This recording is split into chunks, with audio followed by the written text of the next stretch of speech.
Baik, bismillahirrahmanirrahim. Assalamualaikum warahmatullahi wabarakatuh. Waalaikumsalam warahmatullahi wabarakatuh. Selamat pagi anak-anak. Pagi.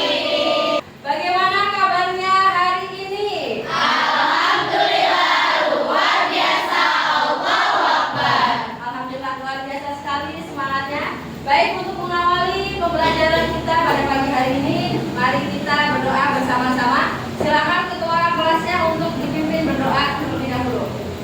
Berdoa. Bismillahirrahmanirrahim. Rabbi shrah li sadri wa yassir li amri wahlul 'uqdatam min lisani yafqahu qawli. Amin. Untuk mengecek kehadiran kalian, saya ingin membacakan absen kehadiran kalian pada hari ini. Bagi yang disebutkan namanya, harap untuk menjawabnya dengan menyebutkan warna kesukaan kalian. Ya, jangan lupa warna kesukaannya. Pertama, Alaida Salsafira. Warna kesukaannya? Biru, oke.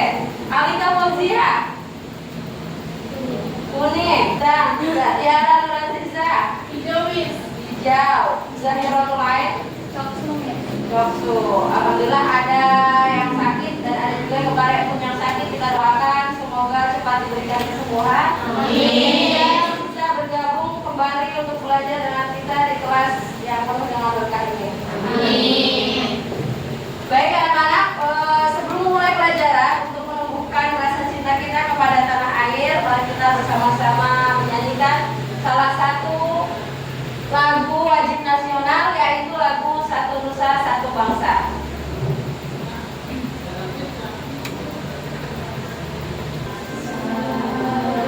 Nusa, satu bangsa, satu bahasa kita.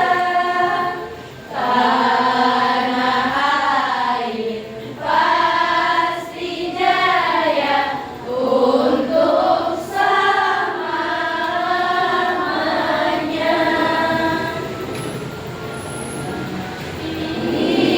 Indonesia pusaka,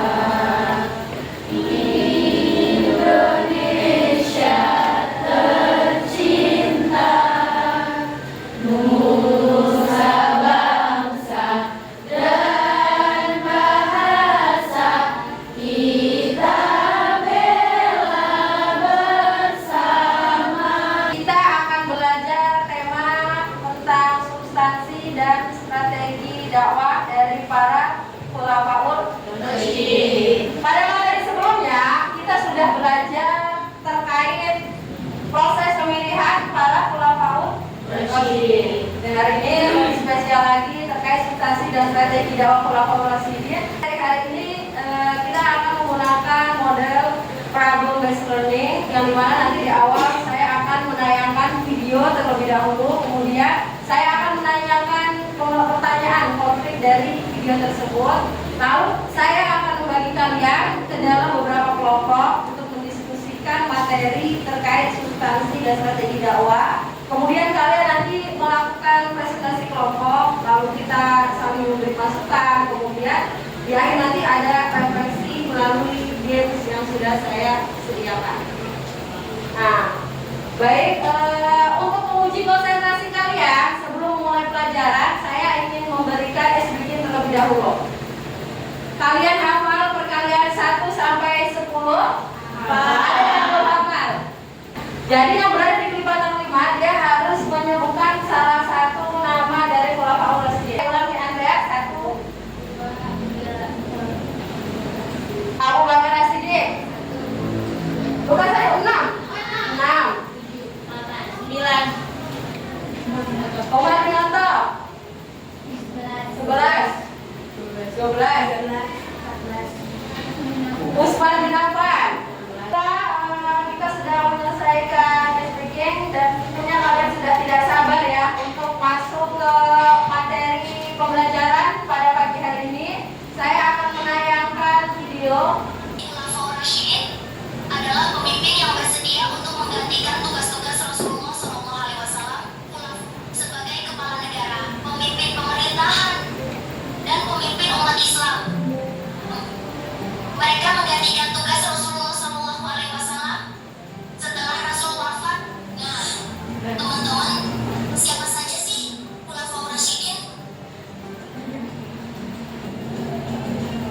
Khulafaur Rasyidin yang pertama ada Abu Bakar Asy-Siddiq.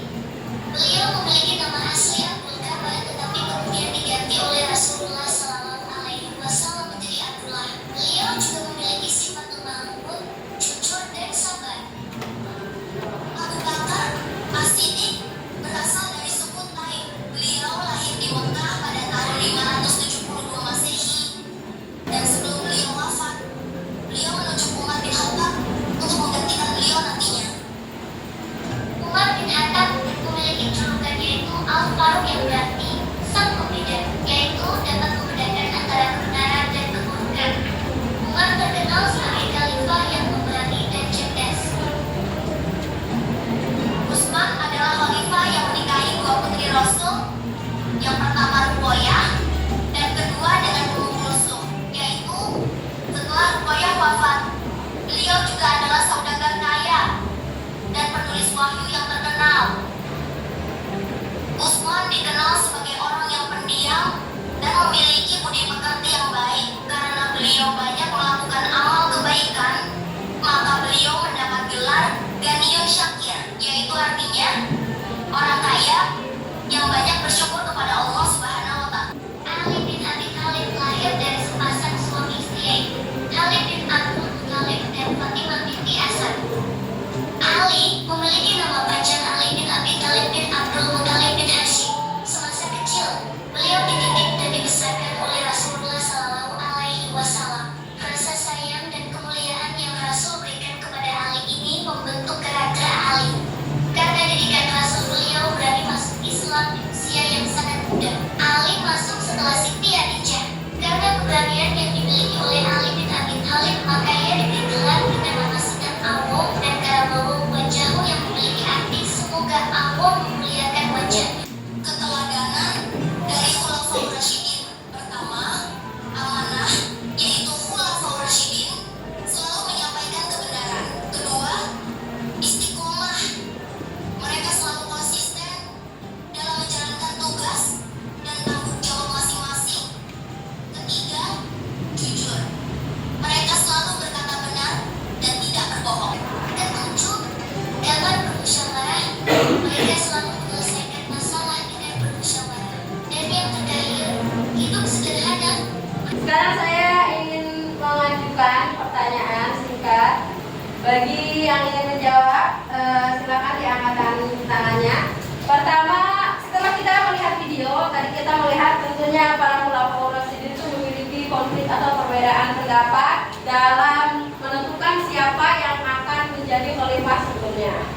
Lalu menurut kalian, bagaimana cara para Khulafaur Rasyidin itu menyikapinya? Apakah mereka bertengkar semuanya sendiri atau mereka saling menghargai? Kemudian jika dikaitkan pada kehidupan kita di zaman sekarang, misalnya kalian kan sekarang lagi ada pemilihan ketua OSPA atau OSIS. Tentunya setiap kalian memiliki calon berbeda-beda. Misalnya saya memilih paslon 1, saya memilih paslon 2. Nah, dari perbedaan tersebut, bagaimana sikap kalian menanggapi adanya perbedaan tersebut? Silakan yang ingin menjawab diangkat tangannya. Ayo, Ika aja, nggak apa-apa ya, silakan. Dengan menghormati perbedaan pendapat. Ya, menghormati perbedaan pendapat. Jadi, para sahabat pada saat itu mereka tidak semerta-merta memaksakan kehendaknya. Pokoknya yang jadi harus pilihan saya, tidak seperti itu. Tapi mereka saling menghormati satu sama lain. Begitu juga dalam kehidupan kita sehari-hari. Kita, meskipun kita berbeda-beda pendapat, kita tidak boleh memaksakan keinginan kita. Beberapa pertanyaan singkat. Sekarang saya ingin membagi kalian menjadi beberapa kelompok. Seperti kelompok yang pertama nanti akan membahas terkait substansi dan strategi dakwah dari khalifah pertama, yaitu khalifah siapa? Abu Bakar As-Siddiq. Kemudian kelompok kedua nanti akan membahas terkait substansi dan strategi dakwah dari khalifah. Khalifah yang kedua siapa? Umar bin Khattab. Kemudian yang kelompok ketiga akan membahas terkait substansi dan strategi dakwah dari Utsman bin Affan. Dan yang terakhir kelompok keempat akan membahas dari substansi dan strategi dakwah. Ali bin Abi Thalib. Nah, di sini nanti sudah ada lembarnya ya. Di sini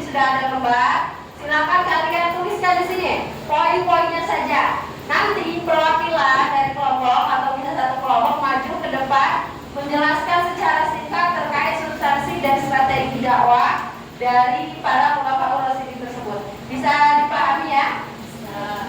Kelompoknya seperti yang sudah dibagikan sebelumnya. Untuk kelompok 1, silakan angkat tangannya. Perwakilannya siapa? Kelompok 1 dari Aleda ya, silakan Aleda. Untuk kelompok 2 Kausar.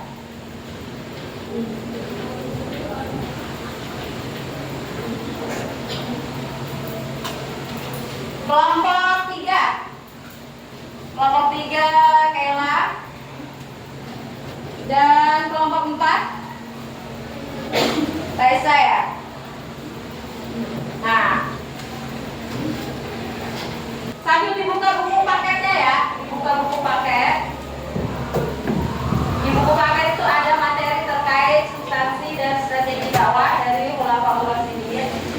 Sebelum kalian mendiskusikan dengan teman-teman kalian, saya ingin menjelaskan secara ringkas terkait substansi dan strategi dakwah dari khulafaur rasyidin. Yang pertama, apa itu khulafaur rasyidin? Khalifah secara arti bahasa adalah pemimpin rasyidin yang mendapat petunjuk. Jadi mereka adalah orang-orang terpilih, yaitu ada berapa orang? Ada 4. Nah, mereka yang terpilih untuk memimpin setelah Rasulullah wafat. Kemudian siapa saja para khulafaur rasyidin? Abu Bakar Rasyidin, Umar bin Khattab, Utsman bin Affan, Ali bin Abi Thalib. Yang pertama kita akan bahas terkait substansi dan strategi dakwah dari para khulafaur rasyidin. Nah, untuk substansi dan strategi dakwah yang pertama adalah dari Khalifah Abu Bakar. Jadi, karena pada saat setelah Rasulullah wafat, umat Islam itu banyak yang mulai goyah imannya. Kenapa dikatakan mulai goyah imannya? Karena ya gimana maksudnya, pemimpin yang selama ini mereka tiru, yang mereka yakini bisa memimpin, meninggalkan mereka, meninggal waktu saat itu. Kemudian tentunya banyak yang mulai goyah imannya, hingga banyak orang yang mulai murtad. Ada beberapa kelompok yang mulai murtad, sehingga muncullah juga para nabi palsu. Salah satunya siapa nabi palsunya? Musailamah al-Kadzdzab. Nah, substansi dan strategi dakwah yang pertama dari Khalifah Abu Bakar As-Siddiq adalah menjaga akidah umat Islam. Salah satu caranya yang tadi murtad dan juga yang tadi mengaku nabi diperangi.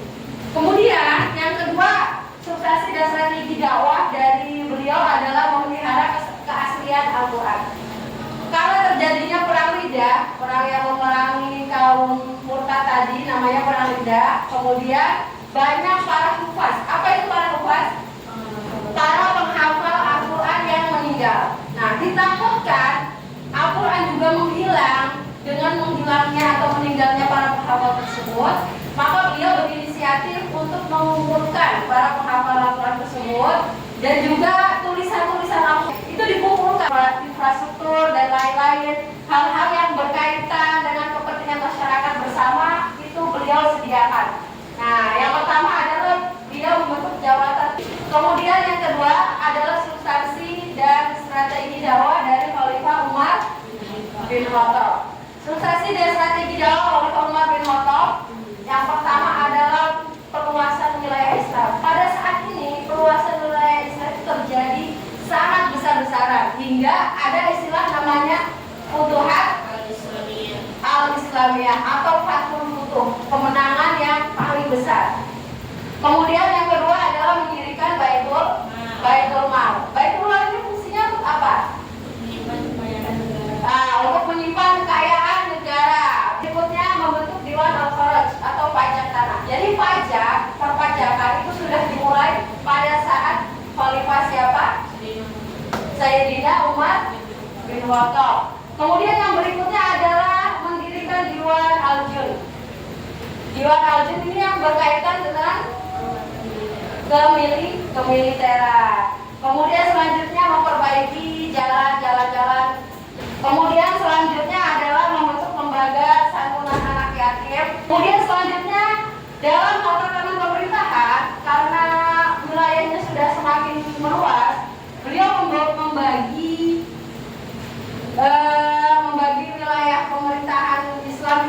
beberapa provinsi. Dan di setiap provinsi itu ada gubernur yang memerintah. Dan gubernur itu didampingi oleh Dewan Hakim. Selanjutnya ada membentuk Dewan Militer dan juga menetapkan kalender hijriah. Kemudian selanjutnya adalah substansi dan strategi dakwah dari Khalifah Utsman bin Affan. Pertama adalah penyempurnaan Al-Quran. Pada masa Khalifah, siapa tadi yang dikumpulin? Abu Bakar As-Siddiq. Siapa yang mengumpulkan? Zaid bin Thabit. Lalu disimpan di mana? Hafsah binti Umar. Nah, karena perluasan wilayah Islam sudah semakin meluas dan juga daerah Arab itu memiliki banyak daerah sehingga memiliki logat atau cara pengucapan yang berbeda. Untuk menyatukan perbedaan tersebut, maka Al-Quran ditulis ulang supaya apa? Supaya membacanya itu seragam. Dan Khalifah Utsman bin Affan ini membentuk tim para penulis Al-Quran yang diketuai oleh Zaid bin Thabit.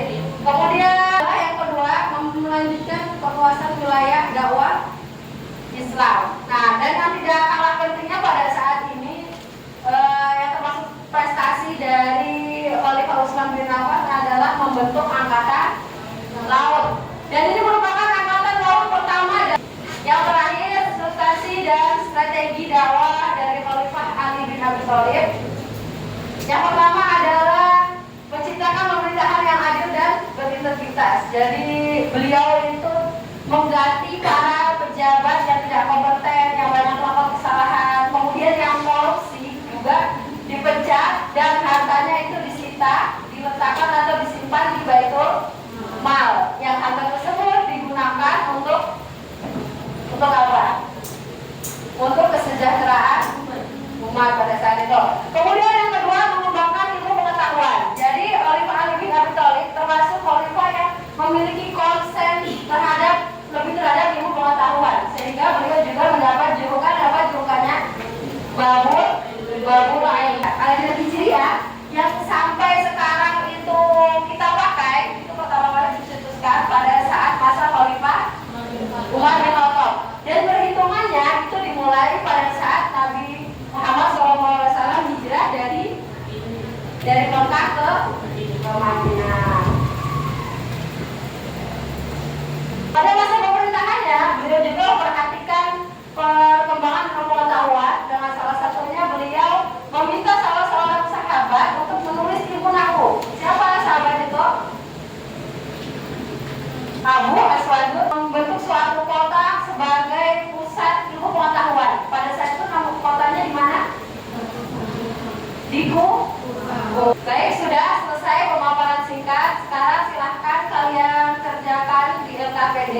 Tadi yang sudah saya sampaikan membicarakan membahas tentang substansi dan strategi dakwah dari para Khulafaur Rasyidin. Ayo silakan. Untuk yang analisis itu sesuai dengan bagiannya masing-masing ya. Misalnya yang kelompok pertama, berarti kalian cari satu dari strategi dakwah dari Khalifah Abu Bakar yang masih bisa digunakan pada saat ini menurut kalian. Kalau yang bagian Umar bin Khattab ya berarti Khalifah Umar bin Khattab. Agak geser aja ke situ, ambil kursi satu lagi sini.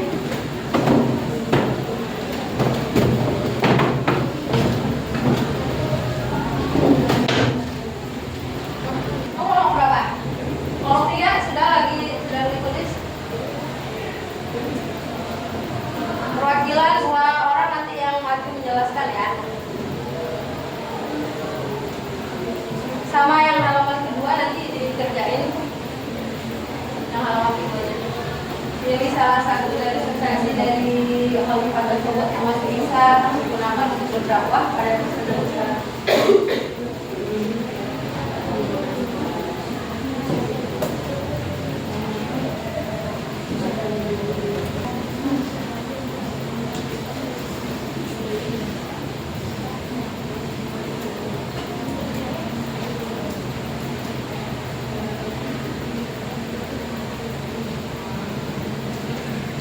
Sambil disiapkan yang mau presentasi setiap kelompok perwakilannya 2 orang ya. Ya.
ada golongan orang yang mengaku sebagai maka dari itu, Khalifah Abu Bakar As-Siddiq mempunyai strategi dengan cara memerangi kaum murtad, yaitu berasal dari suku Arab, dari suku Arab yang ingin mengeluarkan diri dari agama Islam. Dan yang kedua, dengan strategi memberantas nabi palsu. Beberapa orang yang mengaku sebagai nabi palsu ada 4. Pertama, Musailamah al-Kadzdzab. Yang kedua, Tulaihah binti al-Khuwailid. Ketiga, ada Sujud. Dan yang keempat ada Al-Aswad. Terus yang kedua ada memelihara keaslian Al-Quran. Terus ada Imam Islam. Itu Abu Bakar. Terus ada agama Islam.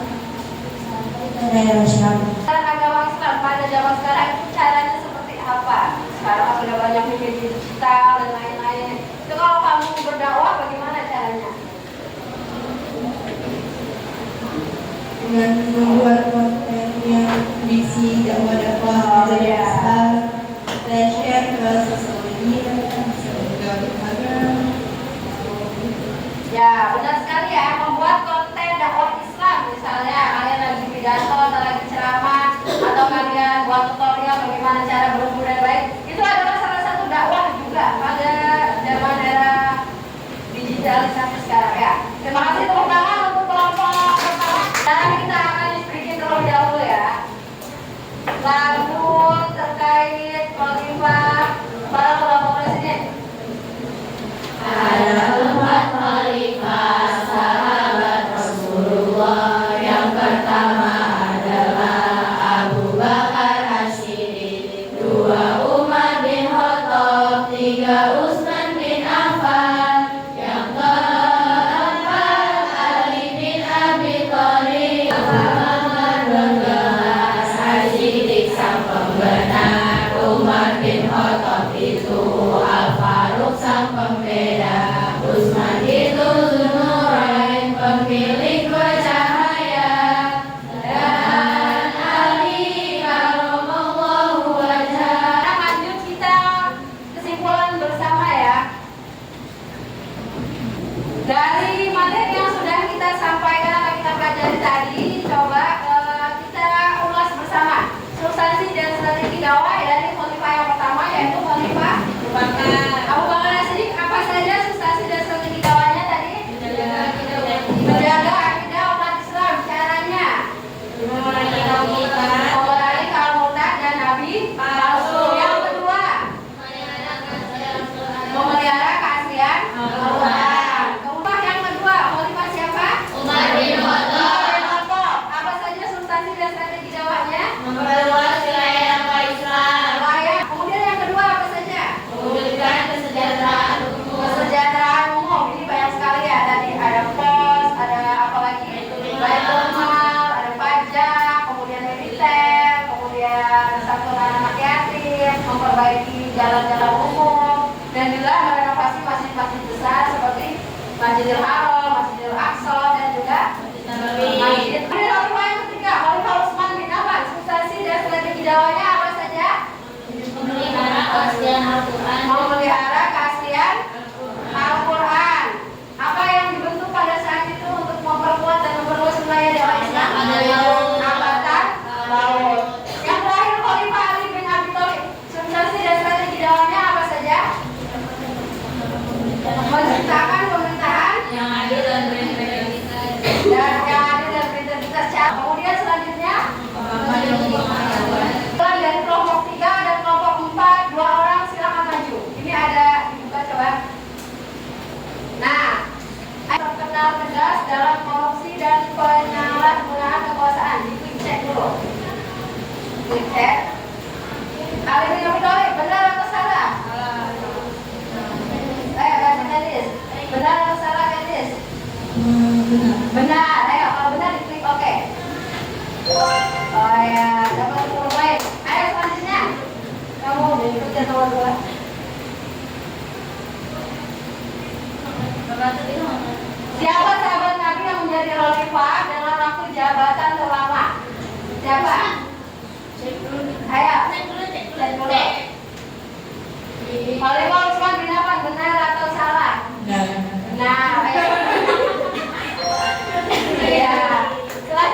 menjadi khalifah? 5 tahun. Benar atau salah? Benar.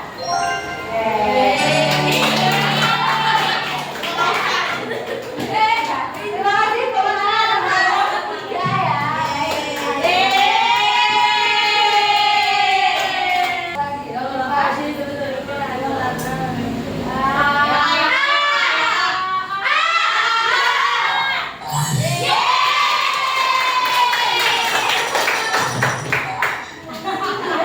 Jadi kita simpulkan bersama apa pelajaran yang bisa kita ambil dari materi Khulafaur Rasyidin. Kita belajar terkait ibrohnya. Ibroh yaitu hikmah yang bisa kita ambil dari para kepemimpinan Khulafaur Rasyidin. Salah satunya apa misalnya? Istiqomah, terus amanah, jujur, bertanggung jawab. Pada materi hari ini kita belajar terkait substansi dan strategi dakwah Khulafaur Rasyidin yang nantinya saya harapkan bisa kalian praktekkan ketika kalian menjadi pemimpin. Tadi harus jujur, harus adil, bertanggung jawab, tegas, disiplin, dan lain-lain adalah bahwasannya belajar tidak hanya berhenti di kelas. Tepuk tangan untuk kita semuanya yang sudah terima kasih atas segala perhatiannya dan juga kerjasamanya. Untuk tindak lanjutnya pada pertemuan berikutnya tadi di LKPD dan di halaman terakhir. Nah itu nanti bisa kalian kerjakan lagi berkelompok. Kemudian kalau bisa kalian menulis esai judulnya tentang strategi dakwah di era digital. Baik, untuk menutup pembelajaran kita pada pagi hari ini, mari kita membaca alhamdulillah bersama-sama.